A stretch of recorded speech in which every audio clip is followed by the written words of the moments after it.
नमस्कार, बहुत स्वागत है आपका डेली 24 भारत में। मैं हूं आपके साथ अनीता शर्मा। शुरुआत करते हैं उत्तर प्रदेश की बड़ी खबरों से। खबर यूपी के अयोध्या से है, जहां पर श्री राम मंदिर चढ़ावे के कथित हेराफेरी के मामले में जांच का दायरा बढ़ता जा रहा है। यूपी सरकार द्वारा गठित एसआईटी आने वाले दिनों में दोबारा अयोध्या पहुंच सकता है और सूत्रों के अनुसार एसआईटी इस दौरान श्री राम जन्मभूमि तीर्थ क्षेत्र ट्रस्ट से जुड़े लोगों और दान प्रबंधन व्यवस्थाओं से जुड़े कर्मचारियों से पूछताछ कर सकती है। राम मंदिर चढ़ावे में कथित अनियमितताओं के आरोपों के बाद से ट्रस्ट के अनुरोध पर यूपी सरकार ने 13 जून को लखनऊ मंडलयुक्त विजय विश्वास पंत के अध्यक्षता में 3 सदस्यीय एसआईटी गठित की थी और एसआईटी ने 23 जून को अपनी प्रारंभिक जांच रिपोर्ट सरकार को सौंप दी थी और इसके बाद से जांच पूरी करने के लिए टीम का कार्यकाल 15 दिन तक बढ़ा दिया गया। सूत्रों के मुताबिक एसआईटी की प्रारंभिक जांच में नगद चढ़ावे की गिनती के दौरान सुरक्षा प्रक्रियाओं के उल्लंघन की बात सामने आई है और अब टीम अतिरिक्त दस्तावेजों की जाँच कर रही है और ये पता लगाने का प्रयास किया जा रहा है कि निगरानी में किसी कमी के कारण कथित गड़बड़ी हुई या नहीं। वहीं पुलिस ने मामले में वित्तीय जांच तेज कर दी है और आरोपियों के आय, बैंक खाते और चल अचल संपत्ति और निवेशकों की जानकारी जुटाने के लिए आयकर विभाग, बैंक, तहसील और उप पंजीकृत कार्यालयों से रिकॉर्ड मांग रहे हैं। जांचकर्ता अयोध्या के बाहर मौजूदा प्रारंभिक संपत्तियों और रिश्तेदारों के नाम पर किए गए निवेशकों की भी जांच की जा रही है। पुलिस के अनुसार अब तक करीब 80 लाख रुपए बरामद किए जा चुके हैं और इसके अलावा तलाशी के दौरान नकदी और आभूषण भी जब्त किए गए हैं। मामले में अब तक 8 लोगों की गिरफ्तारी हो चुकी है, जिसमें चढ़ावे की गिनती प्रक्रिया से जुड़े कर्मचारी भी शामिल है। जांच के बाद से मंदिर की सुरक्षा व्यवस्था में भी बदलाव किया गया है। पूर्व पदाधिकारियों से जुड़े पहचान पत्रों के आधार पर जारी वीवीआईपी पास की निष्क्रियता पर निष्क्रिय कर दिया गया है और वहीं पुलिस ने जेल में बंद 2 आरोपियों की 7 दिन की रिमांड मांगी है, जिसके बाद से अदालत ने 14 जुलाई को सुनवाई होनी तय की है। मिर्जापुर में प्रदेश सरकार के 35 करोड़ वृक्षारोपण महाअभियान के तहत बड़े स्तर पर पौधारोपण कार्यक्रम आयोजित किए जा रहे हैं। जिले में इस अभियान के अंतर्गत कई लाख पौधों लगाने का निर्धारित लक्ष्य रखा गया है। पर्यावरण संरक्षण और हरित क्षेत्र बढ़ावे के उद्देश्य से जिले के विभिन्न क्षेत्रों में सामाजिक संगठनों, विभागों और जनप्रतिनिधियों की भागीदारी से पौधारोपण किया जा रहा है। वृक्षारोपण महाअभियान महायज्ञ 2026 का उद्देश्य पर्यावरण संरक्षण के साथ आने वाली पीढ़ियों को स्वच्छ और स्वास्थ्य वातावरण उपलब्ध कराना है। अभियान के माध्यम से लोगों को प्राकृतिक संरक्षण के प्रति जागरूक किया जा रहा है और अधिक से अधिक पौधे लगाने के लिए प्रेरित किया जा रहा है। और इसी क्रम में नगर पालिका अध्यक्ष श्याम सुंदर केसरी ने महर्षि दयानंद स्कूल परिसर में 500 पौधे लगाए और इस अवसर पर जिला अध्यक्ष लाल बहादुर सरोज, सभासदों और नगरवासियों ने विभिन्न प्रकार के पौधा रोपित करके उनके संरक्षण की जिम्मेदारी ली। सभी ने हरित, स्वच्छ और सुंदर नगर बनाने का संकल्प भी लिया। कार्यक्रम में वन विभाग के अधिकारी और कर्मचारी, नगर पालिका के अधिकारी, कर्मचारी और बीजेपी पदाधिकारी मौके पर मौजूद रहे। सभी ने पौधे की देखभाल और संरक्षण का संकल्प लेते हुए पर्यावरण बचाने में अपनी भागीदारी निभाने का संदेश दिया। वृक्षारोपण किया गया। आज विश्व के पर्यावरण दिवस के अवसर पे हमारे देश के यशस्वी प्रधानमंत्री जी के निर्देश का पालन हम लोग करते हुए, हमारे मुख्यमंत्री के आदेश का पालन करते हुए हमारे जनपद में 2258 बूथ है, जिसमें हम लोगों ने तय किया है कि प्रत्येक बूथ पे कम से कम 10-10 वृक्ष हम लोग लगवाएंगे और वृक्ष हम लोगों के जीवन के लिए बहुत ही बड़ी उपयोगी है। और हम सबसे आग्रह करेंगे, निवेदन करेंगे, जहां भी जगह मिले अच्छा से अच्छा वृक्ष लगवाएं, जिसका हम लोगों को लाभ मिले, प्रदूषण को दूर किया जाए। यही हमारी आपसे। यहाँ पे कौन कौन सा पेड़ विशेष तौर पे लगाया गया है? यहाँ पे हम लोगों ने सर्वप्रथम पीपल का वृक्ष लगवाया, समी का वृक्ष लगाया गया, बेल, तुलसी, अमरूद, सभी प्रकार का यहाँ पे हम लोगों ने, हमारे नगर पालिका के कार्यकर्ता पदाधिकारी यहाँ पर उपस्थित हुए, हमारे चेयरमैन साहब भी उपस्थित हैं।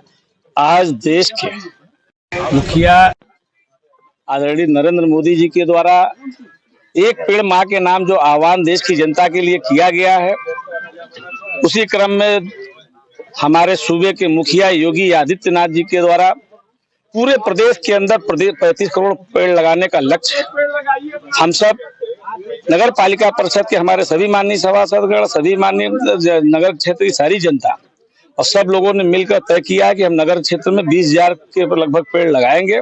उसी कड़ी में आज 500 पेड़ लगाने का इसे यहाँ संकट मोचन वार्ड, घंटाघर वार्ड का ये जो सम्मिलित यहाँ पे कार्यक्रम हो रहा है, यहाँ पे 500 पेड़ इस स्थान पे, ये तारकेश्वर मंदिर के पास महर्षि दयानंद स्कूल के पास में लगाने का। रामपुर के बिलासपुर थाना पुलिस ने जुआ खेलने वालों के खिलाफ कार्रवाई करते हुए 4 आरोपियों को गिरफ्तार किया है। पुलिस ने ये कार्रवाई भट्टी टोला स्थित मैदान के पास की है, जहां पर आरोपी ताश के पत्तों से जुआ खेल रहे थे और उप निरीक्षक योगेश कुमार सिंह के नेतृत्व में पुलिस टीम ने मौके पर पहुंचकर छापेमारी की और चारों आरोपियों को पकड़ लिया।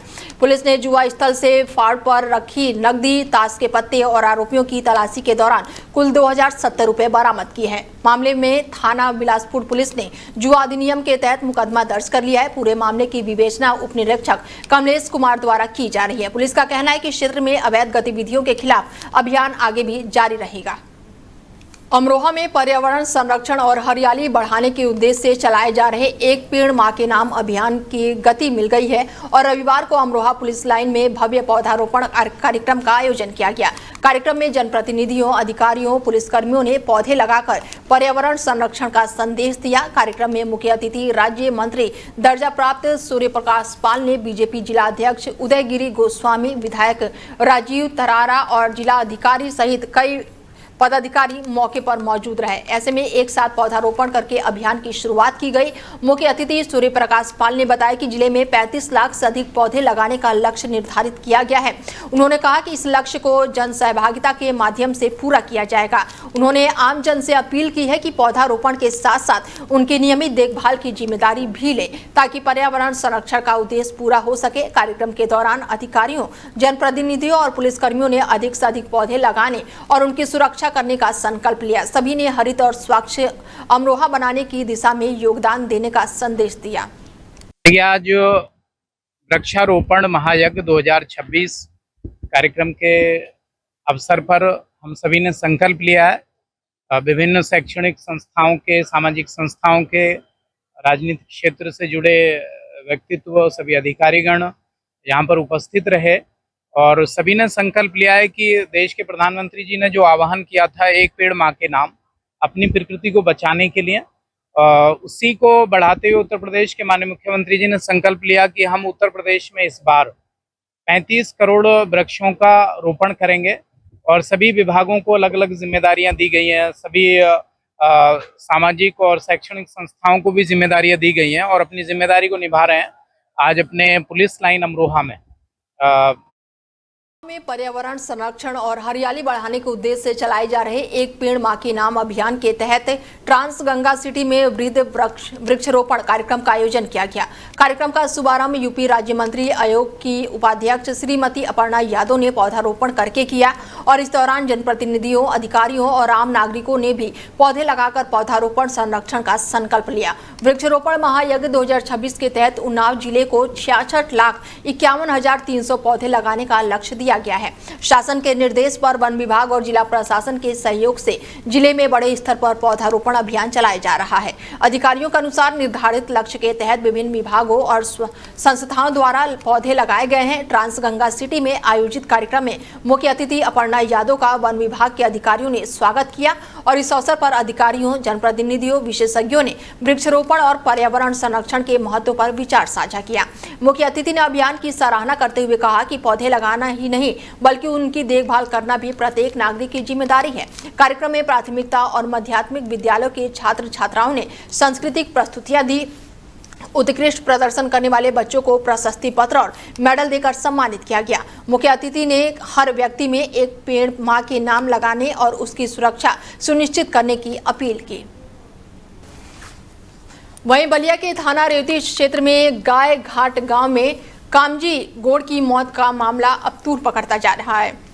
मृतक के परिजनों ने पुलिस पर गंभीर आरोप लगाते हुए कहा कि पुलिस की पिटाई से कामजी गौड़ की हालत बिगड़ी और इलाज के दौरान उनकी मौत हो गई। वहीं पुलिस ने मामले में शांति व्यवस्था बनाए रखने की बात कही है। जानकारी के अनुसार 7 जुलाई को गांव में कामजी गौड़ के बेटे विशाल और सूरज के बीच विवाद के बाद मारपीट हुई थी और इस मामले में सूरज पक्ष की ओर से थाना रेवती में शिकायत दर्ज कराई गई थी। परिजनों का आरोप है कि पुलिस विशाल की तलाश में उसके घर पहुंची, लेकिन उसका उसको नहीं मिलने पर उसके पिता कामजी गौड़ को थाने ले गई और वहां उसके साथ मारपीट की गई। परिजनों के मुताबिक पिटाई के बाद से कामजी गौड़ की तबीयत बिगड़ गई, जिसके बाद उन्हें जिला अस्पताल ले जाया गया। प्राथमिक उपचार के बाद डॉक्टरों ने उन्हें वाराणसी रेफर कर दिया, जहां इलाज के दौरान उनकी मौत हो गई।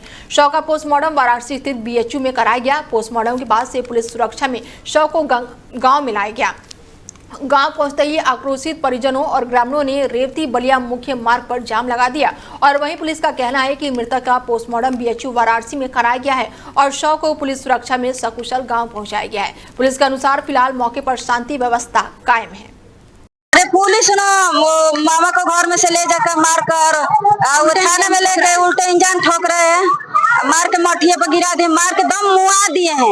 वो पीछा गए थे बलिया, वो झूठा के मीडिया को बुलाया था, वो मीडिया वाला से बुलवाया था, फिर बनारस पीछे गया था, उसको दवाई वहाँ पे हुआ, फिर वहीं से जबरदस्ती पोस्टमार्टम किया गया था। पोस्टमार्टम कर पीछे पुलिस आया था, वो पूरा में लाश छीने जा रहा था, पुलिस लाश छीन रही है यहीं पर। वहीं अलीगढ़ पुलिस ने ऑपरेशन इस्माइल के तहत बड़ी सफलता हासिल करते हुए 4 नाबालिग बेटियों को सकुशल बरामद करके उनके परिवार को सौंप दिया है। इस कार्रवाई में परिजनों के चेहरों पर खुशी लौट आई है। जानकारी के अनुसार नाबालिग लड़कियों के गुमशुदा होने की सूचना मिलते ही वरिष्ठ पुलिस अधीक्षक नीरज कुमार के निर्देश पर अलीगढ़ पुलिस सक्रिय हो गई। पुलिस टीम ने तेजी से कार्रवाई करते हुए तलाश अभियान शुरू किया और थाना बरला पुलिस ने सर्विलांस, CCTV फुटेज और अन्य तकनीकी माध्यमों की मदद से जांच आगे बढ़ाई। पुलिस ने 300 कुछ CCTV कैमरों की जांच की और कई राज्यों में तलाश अभियान चलाया। लगातार प्रयासों के बाद से पुलिस टीम ने चारों नाबालिग लड़कियों को पानीपत रेलवे स्टेशन से सकुशल बरामद कर लिया। बरामदगी के बाद से पुलिस ने आवश्यक कार्रवाई पूरी करके चारों बच्चियों को उनके परिजनों को सुपुर्द कर दिया है। अलीगढ़ पुलिस की इस कार्रवाई को ऑपरेशन इस्माइल के तहत एक बड़ी सफलता माना जा रहा है। पुलिस का कहना है कि गुमशुदा बच्चों और महिलाओं की तलाश के लिए अभियान आगे भी जारी रहेगा। दिनांक 10 जुलाई की रात्रि को बरला पुलिस को सूचना प्राप्त हुई थी कि बरला कस्बे से 4 नाबालिग लड़कियां गायब हैं।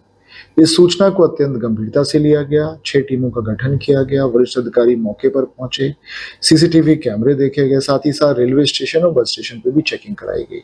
पूछताछ में कुछ बिंदु प्रकाश में आए थे, जिसके आधार पर टीमों को रवाना किया गया। इसमें हरियाणा, पंजाब और नई दिल्ली में टीमों को रवाना किया गया। वहां रेलवे स्टेशन को चेक किया गया। इसी क्रम में टीम ने चारों लड़कियों को पानीपत रेलवे स्टेशन से सकुशल बरामद किया है, उनके परिजनों से मुलाकात कराई है और आज सुबह वो वन स्टॉप सेंटर में हैं। चारों अच्छे तरीके से, अच्छी हालत में। और इसी क्रम में अवगत कराना है कि करीब 20 दिन पूर्व अथौड़ी थाना क्षेत्र से भी 3 लड़कियां चली गई थी।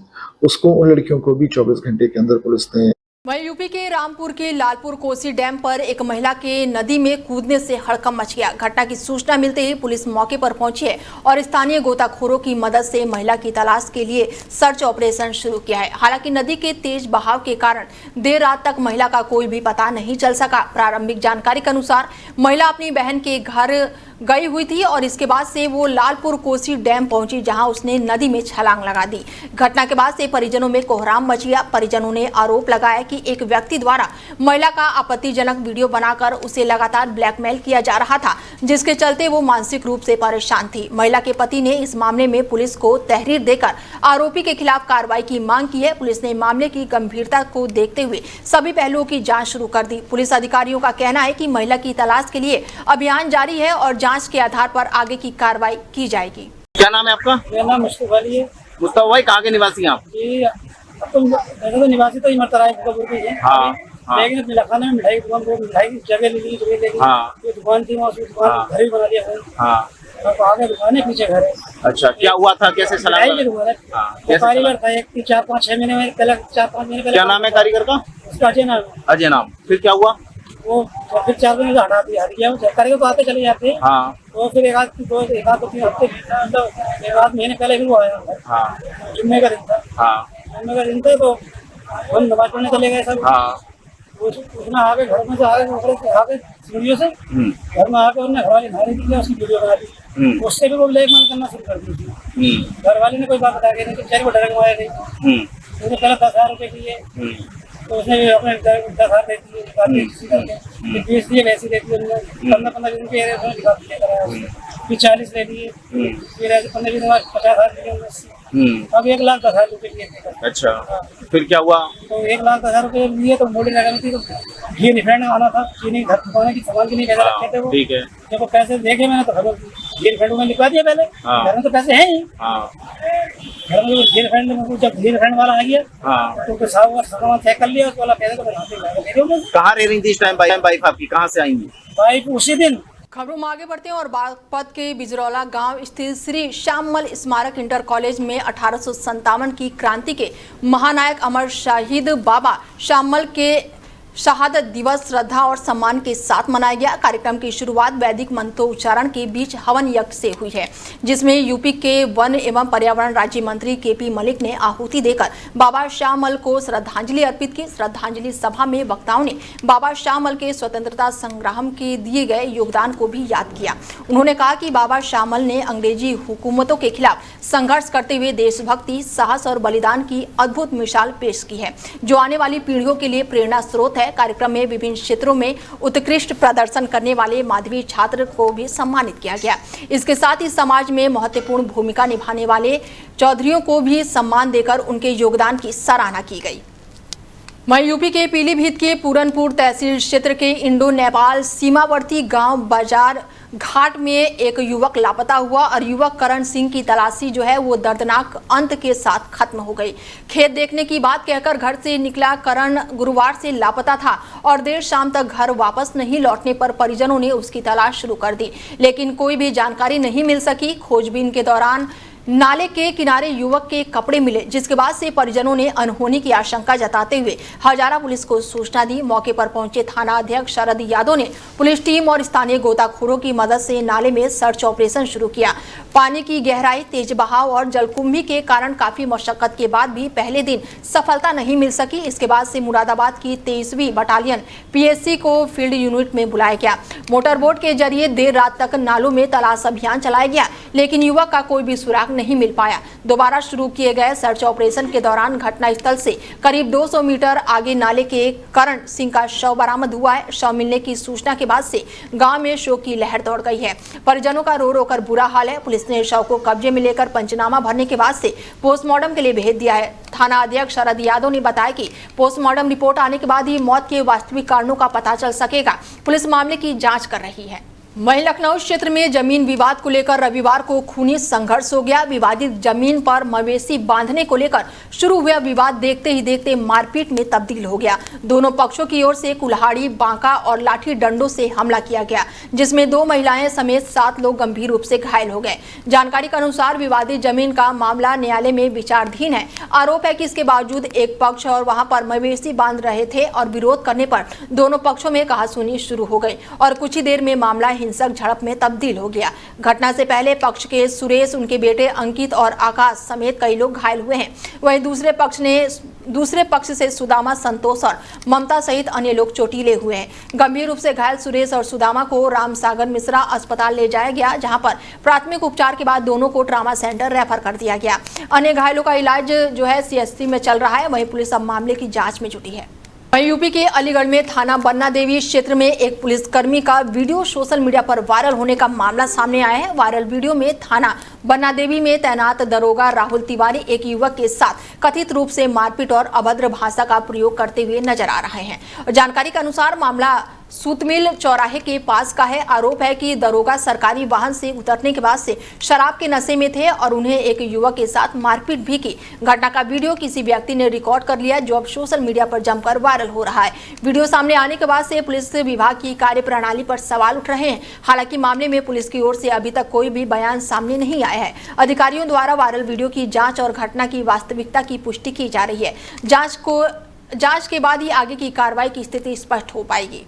वहीं अलीगढ़ में एक शादी समारोह के दौरान जमकर हंगामा हो गया। बता दें कि घराती और बारातियों के बीच किसी बात को लेकर विवाद इतना बढ़ गया कि दोनों पक्षों में मारपीट शुरू हो गई और इस दौरान दूल्हे द्वारा तलवार निकालकर लहराते हुए लड़की पक्ष के लोगों को दौड़ाने का वीडियो सोशल मीडिया पर वायरल हो रहा है। घटना अलीगढ़ के छारा थाना क्षेत्र का बताया जा रहा है। वायरल वीडियो में शादी समारोह के बीच अफरा तफरी का माहौल दिखाई दे रहा है। आरोप है कि विवाद के दौरान दूल्हे ने तलवार निकाल ली, जिसके बाद से स्थिति और भी ज्यादा बिगड़ गई। हंगामे हंगामे और मारपीट के बाद मामला इतना गंभीर हो गया कि बारात बिना दुल्हन के ही वापस लौट गई। शादी समारोह में मौजूदा लोगों ने किसी तरह स्थिति को संभालने का प्रयास किया, लेकिन दोनों पक्षों के बीच विवाद शांत नहीं हो सका। घटना का वीडियो सामने आने के बाद से इलाके में चर्चा का विषय बना हुआ है। पुलिस मामले की जानकारी जुटा रही है और वायरल वीडियो के आधार पर जांच की जा रही है। फिलहाल विवाद की वास्तविकता, वजह और दोनों पक्षों की शिकायत के संबंध में पुलिस की जांच के बाद ही स्थिति स्पष्ट हो सकेगी। राज्य में अतिक्रमण के खिलाफ नगरपालिका परिषद ने बड़ी कार्रवाई की है। नगरपालिका प्रशासन ने अस्पताल चौराहे पर सार्वजनिक भूमि पर बने विद्युत विभाग के बिल कलेक्शन सेंटर को बुलडोजर चलाकर ध्वस्त कर दिया है। कार्रवाई के दौरान मौके पर प्रशासनिक अधिकारियों और पुलिस बल मौजूद रहे। अतिक्रमण हटाने की कार्रवाई शुरू होते ही आसपास के इलाकों में कुछ समय के लिए अफरा तफरी का माहौल बन गया। बड़ी संख्या में लोग मौके पर पहुंच गए और कार्रवाई को देखने लगे। हालांकि प्रशासन की मौजूदगी और पुलिस व्यवस्था के चलते अभियान शांतिपूर्ण तरीके से पूरा कराया गया। नगरपालिका प्रशासन ने बताया कि शहर को अतिक्रमण मुक्त बनाने के उद्देश्य से लगातार अभियान चलाया जा रहा है। सार्वजनिक भूमि पर किसी भी तरह का अवैध निर्माण बर्दाश्त नहीं किया जाएगा। अधिकारियों ने स्पष्ट किया है कि नियमों के विरुद्ध पाए जाने वाले निर्माणों के खिलाफ आगे भी कार्रवाई जारी रहेगी। प्रशासन ने लोगों से अपील की है कि सार्वजनिक जगहों पर अवैध कब्जा या फिर निर्माण ना करें। अधिकारियों के अनुसार शहर में अतिक्रमण हटाने के लिए चिन्हित जगहों पर चरणबद्ध तरीके से अभियान चलाया जाएगा और जरूरत पड़ने पर सख्त कार्रवाई की जाएगी। लखनऊ के माल थाना क्षेत्र में एक सनसनीखेज मामला सामने आया है। बाजार गांव स्थित एक बाग में नवजात शिशु का शव मिलने से इलाके में हड़कंप मच गया है। शव मिलने की सूचना स्थानीय लोगों को माध्यम से सामने आई, जिसके बाद से मौके पर बड़ी संख्या में ग्रामीणों की भीड़ जुट गई। बताया जा रहा है कि बाग में नवजात का शव पड़े होने की जानकारी मिलते ही पुलिस ने इसकी सूचना संबंधित अधिकारियों को भी दी गई। घटना की जानकारी मिलने के बाद से पुलिस मौके पर पहुंची और जाँच शुरू कर दी। पुलिस ने घटनास्थल का निरीक्षण करके आसपास के लोगों से जानकारी जुटानी शुरू कर दी है। फिलहाल नवजात की पहचान नहीं हो सकी है और ये स्पष्ट नहीं हो पाया है कि बच्चे की मौत किन परिस्थितियों में हुई। फिलहाल बुलेटिन में मेरे साथ इतना ही। दीजिए इजाजत। नमस्कार।